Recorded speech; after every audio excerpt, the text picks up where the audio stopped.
thought I made you strong. How did you draw the weakness out? What did you do? What did you do? I don't have to tell you anything. Oh, but you do. You see, you said it yourself. You're something between this world and the mirror. I summoned you out. Now, you are bound to me. That was a clip from the Huntsman Winter's War, and I'm delighted to be joined by one of its stars, the very blooming Emily Blunt. Blooming. For the listeners, you are blooming because you are with I am with child. child. I'm with child, yeah. This is your second, obviously. This is my second, How yes. does it compare to the first one? Well, it's weird because I think the first time you go through it, it's all about you. You know, it's about, I can get a prenatal massage and I can do some prenatal yoga and read books and rest and nap. And this time around, I am running around after a toddler. So it's not the same relaxing feeling.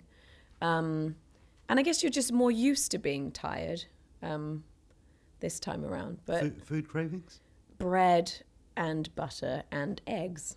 Just In any form? Or? Just any form, those three things. I don't even really crave sugar. I just want to eat bread all the time. My wife's was cheese and Indian pickles. And thank goodness it was Indian pickles because Thank goodness, we yeah. had them in the house. Yeah, But exactly. otherwise- Anyway, Huntsman Winter's War. What can you tell us about it? Is it a prequel, sequel, spin-off? Well, I always feel like this film is more of a standalone film. It could be a fairy tale in its own right, but I guess it's an origin story of some of the characters you met in Snow White and the Huntsman, and it's sort of an extension of some of those characters. So it is, you meet them in their sort of origin form, and then during the course of our film, there's a sort of 7-year gap where you imagine the first film to have taken place, and then it veers into a sequel. So it's just groundbreaking stuff, guys. Prequel, sequel. It's both a prequel and a It's sequel. both, yeah. So you play Freya. Yes. What can you tell us about Freya?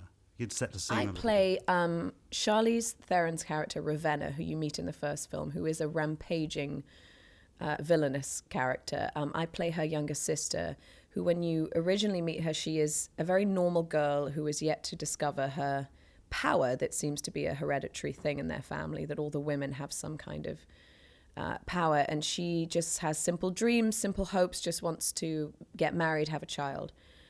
And then something horrific happens to her and she loses a child, and this power is unleashed in her through great loss and great emotion. And so she becomes this ice queen, hair turns white, skin turns white, and she decides then to just kidnap every child in the world and strip love out of their lives. So with good intentions, of course, because she wants to prevent them from feeling the kind of loss that she felt from the kind of love that she felt. So she's stripping love out of the world and training these children to become huntsmen, these lethal huntsmen. And that's where Chris Hemsworth's character and Jessica Chastain's character come in, that she steals them as children and she trains them and hardens them to become these warriors that they do. And so I basically play Chris Hemsworth's mother in this, which is fine.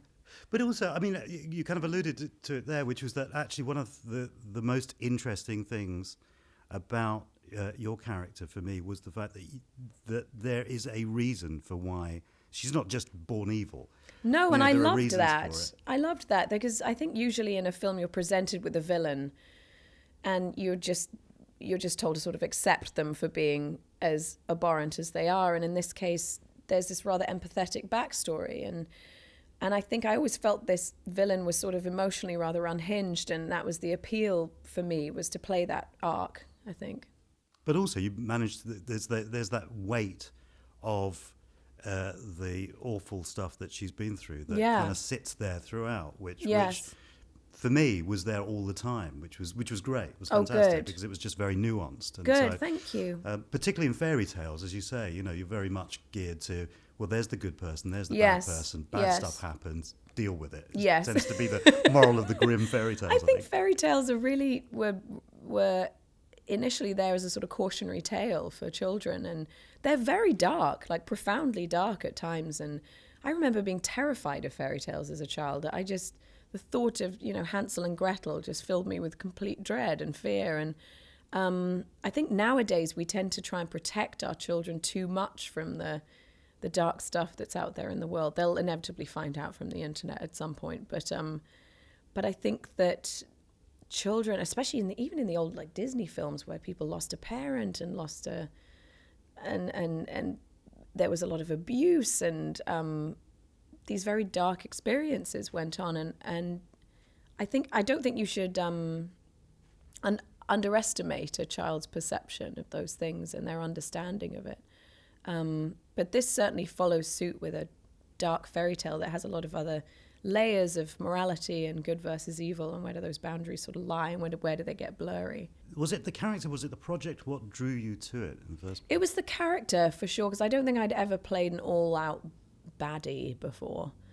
And in this fantastical world, it was even more appealing, because I think that there's a heightened reality to play within, and you can kind of bleed out from the edges a little bit, and that's really fun. I mean, Charlize and I had a complete queen-off on set, and it was so fun. It was just sort of effortless and easy and nice atmosphere, and I knew Chris socially, so I really loved him, and I think the opportunity to work on a film where there were 3 real powerhouse female characters is a rare thing, and it's a rare thing for there to be 3 female roles in a film, let alone ones that are distinct and layered and nuanced and interesting and empowered. And so that was a big appeal for me. I really liked that, by the way. I think the fact that in many ways the Huntsman character is kind of the love interest. I mean, yeah, he traditionally is. in big fantasy blockbusters, he's the girl. He's the girl in this. Not sure I'd ever say that to his face. It's okay, he knows. Does he? He knows. Thank goodness. Okay, yeah. But I thought that was really interesting, because the relationship between those 3 women is what really kind of carries this film. Yeah. From beginning to end. Yeah, I think so too. I think that was the appeal. Can I ask you, obviously the project that's coming up, where we hopefully will discover whether a spoonful of sugar does make the medicine. I've heard rumours of this. Is there anything you can tell us about that? I can't really. Is it just a rumour? Is it a rumour without foundation? It's in the air, let's say that. It's all in the air. In the air, holding an umbrella? Potentially, Potentially. Yeah. I mean, listen, if it is, that's really exciting, isn't it? Thank you, yes. It would be very exciting. Well, there's been lots of positive to the rumours. Yeah. There have been lots of positive reactions. So that's good. Yeah, because that's some big shoes. Yes. My wife played Scary Poppet, which was the Indian version. We did a sketch, and so if you need any kind of reference points, I'm points, definitely going to look for inspiration in that. Yeah, for sure. I just wanted to ask you finally, actually, just about this. Your kind of trajectory has been quite phenomenal. In sort of just over 10 years. Does that make you, and I'm culling from the fact that my wife acts as well, has it made you feel secure now about acting, about your profession? Yes. I mean, I think it's something I'm completely in love with doing. I enjoy the job immensely, and for me, the trajectory never felt sort of meteoric. It was sort of quite a slow, gradual pace, and I think I've actually been doing it for 15 years now, because I started when I was 18. I'm 33 now, so it feels... It has happened at a rate that has felt comforting rather than and steady, rather than that I've been launched into this world that felt so alien. And it is something that I've become accustomed to doing, and I've become accustomed to dealing with all of the bad stuff that comes with the industry as well.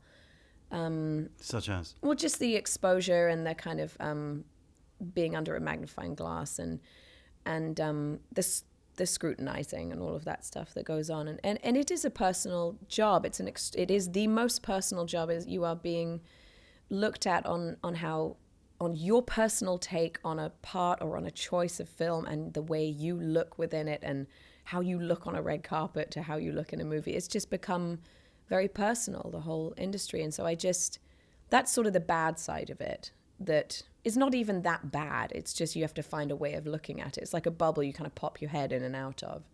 So I do see the job as that I live a rather dual existence between my life at home with my child and soon to be other child and my husband and my work life. And it's just and the two complement each other and they go hand in hand with each other now. And I see it more as a juggle now that I have children, and it's not so much about me anymore. And I tend to read scripts now, looking at the scenes that I'm not in, like, okay, well, that would be a day off, and then that would be a day off. You know, it sort of alters your whole way of, and where does it shoot? And that's really important to me now. And the things that are important to you change very much when you have children. Great. Thank you very much. Thank indeed. you. It's such a pleasure. You too. First of the day. Is it the first of the day? You are the first of the day. I am so lucky. You'll be jaded by the... I'm going to be so jaded and grumpy at the end of the day.